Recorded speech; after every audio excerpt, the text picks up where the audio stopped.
The national chairperson of the Gender-Based Violence Technical Working Group, Dr. Nancy Barasa, has sounded the alarm, warning of an epidemic of unspoken abuse and cultural silence. Speaking at the final public engagement forum in Nairobi, she said across the counties, the team collected testimonies of various forms of abuse. Children as young as 3 years old have been sexually violated, with some of their perpetrators being their family members. Women are the major victims of the abuse, with most cases remaining unreported. We have many cases of child defilement almost across the country. Sodomy of boys as young as 3 years, as young as 4 years, and this is happening in the so-called safe space of the home.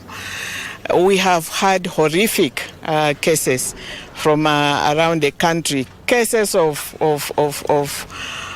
incest happening to helpless children, to helpless women. The group collected first-hand accounts of serious violence, child defilement, and silent suffering of victims. We are not bothered. We don't even report. Even your neighbor, your immediate neighbor, undergoing domestic abuse, we don't take it as something that we can report. And of course, that kind of abuse is the one which now ends up in femicide.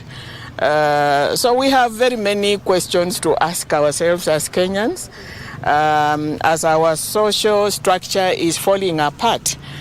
Do we have any role to play? The team collected testimonies buried beneath culture, fear of stigma, and institutional failure. When issues of gender-based violence or domestic violence is reported to the police, we have heard that they are not taken seriously. But that needs a complete change of our mindset. According to the findings, up to 60% of femicide cases happen at the victims' homes. Despite the close banning of female genital mutilation, perpetrators have moved on with the trend, medical doctors performing the illegal cuts on young girls. It came out very strongly in Kisii, in Nyamira, in Migori.